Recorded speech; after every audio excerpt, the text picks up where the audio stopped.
അത് കഴിഞ്ഞ് ഞാൻ പറഞ്ഞു ഞാനത് ഇറങ്ങുകയാണ്. അപ്പോൾ ഞാൻ അവരെ അദ്ദേഹത്തോട് പറഞ്ഞു, നിങ്ങൾക്ക് തിരക്കില്ലെങ്കിൽ മകനും മറ്റ് മാത്രമല്ല അവരുടെ ബന്ധുക്കൾ, ഈ മകൻ്റെ ഭാര്യയുടെയും മറ്റ് ബന്ധുക്കളൊക്കെ ഉണ്ട് ഇവിടെ ഇരുന്ന് ഒരു ചായ കഴിച്ചിട്ട് വേണമെങ്കിൽ പോകാം. അല്ല വേണ്ട, ഞങ്ങൾ അങ്ങനെ ഒന്നിച്ചങ്ങിറങ്ങി.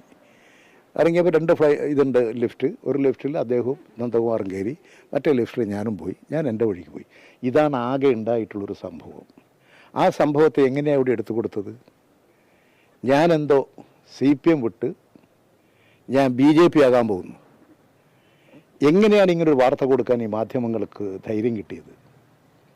ഒരു മാധ്യമം എന്ന് പറയുന്നതിൻ്റെ ഏതെങ്കിലും ഒരു പ്രാഥമികമായ ധർമ്മം നിർവഹിച്ചോ? എന്തെങ്കിലും ഒരു അന്വേഷണം, ഒരു പരിശോധന നടത്തിയോ? അന്ന് തന്നെ അന്ന് ഈ വന്നുപോയി. ഇത് ഇപ്പോഴും ഇലക്ഷൻ്റെ തലേ ദിവസം ഈ വാർത്ത പ്രസിദ്ധീകരിച്ചത് ആസൂത്രിതമായിട്ടായിരുന്നു. ഞാൻ മനസ്സിലാക്കിയത് ശരിയാണെങ്കിൽ 2-3 സംഭവങ്ങൾ തയ്യാറാക്കി അവതരിപ്പിക്കാൻ പുറപ്പെട്ടു. അതെല്ലാം പാളിപ്പോയി. അത് ഇടതുപക്ഷ വിരുദ്ധർ, കമ്മ്യൂണിസ്റ്റ് പാർട്ടി മാർക്സിസ്റ്റ് വിരുദ്ധരായിട്ടുള്ള ചില മാധ്യമങ്ങളുടെ പ്രധാനികളും അതുപോലെ തന്നെ രാഷ്ട്രീയക്കാരായിട്ടില്ല സുധാകരനും അതുപോലെ തന്നെ ശോഭന ജോർജും ഒക്കെ ശോഭ സുരേന്ദ്രൻ അറിഞ്ഞുകൊണ്ട് നടത്തിയിട്ടുള്ള ഒരു പരിപാടിയുടെ ഭാഗമായിട്ടാണ്. ആസൂത്രിതമാണ് ഈ പരിപാടി. അതല്ലെങ്കിൽ ഇത്തരത്തിൽ എനിക്ക് നേരെ ഒരു ആക്ഷേപം ഉന്നയിക്കൂ. എങ്ങനെയാണ് എന്നെപ്പോലെയുള്ള ഒരാളെ ഈ മാധ്യമങ്ങൾ ഇങ്ങനെ ആക്ഷേപിക്കുക? നിങ്ങൾ എന്താ ചെയ്തതെന്ന് ഈ മാധ്യമങ്ങൾ ആലോചിക്കുന്നുണ്ടോ?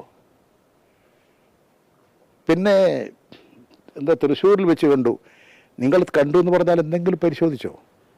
തൃശ്ശൂരിലാണെങ്കിൽ അവിടെ രാമനിലയല്ലേ, CCTV ഇല്ലേ, അവിടെ ജീവനക്കാരില്ലേ, റെക്കോർഡില്ലേ, പുസ്തകമില്ലേ, എല്ലാം നിങ്ങൾ നോക്കിയോ? ഞാനവിടെ കുറേ കാലമായിട്ട് ഞാൻ പോകാറില്ല. പോയിട്ട് അവിടെ ഞാൻ പോയ ദിവസം ഏതാന്ന് നോക്കി. ആ ദിവസം കണ്ടുപിടിച്ച് ഒരു ആക്ഷേപം ഉന്നയിക്കുമ്പോൾ സ്വാഭാവികമായും അന്വേഷണാത്മകമായ ഒരു പരിശോധന നടത്തണ്ടേ? ഞാൻ ഏത് പിന്നെ ശോഭാ സുരേന്ദ്രനെ കാണാൻ എനിക്ക് അവരുമായിട്ട് ഒരു പരിചയമില്ല. ഞാൻ അവരെ കണ്ടിട്ടേ ഇല്ലായിരുന്നു.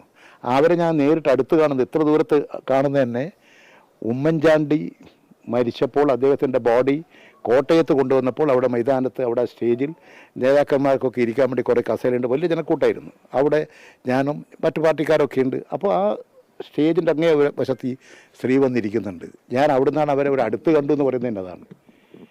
ഇങ്ങനെ ഒരു സ്ത്രീ തെറ്റായ കാര്യങ്ങൾ പറയുമ്പോൾ അത് ഉടനടി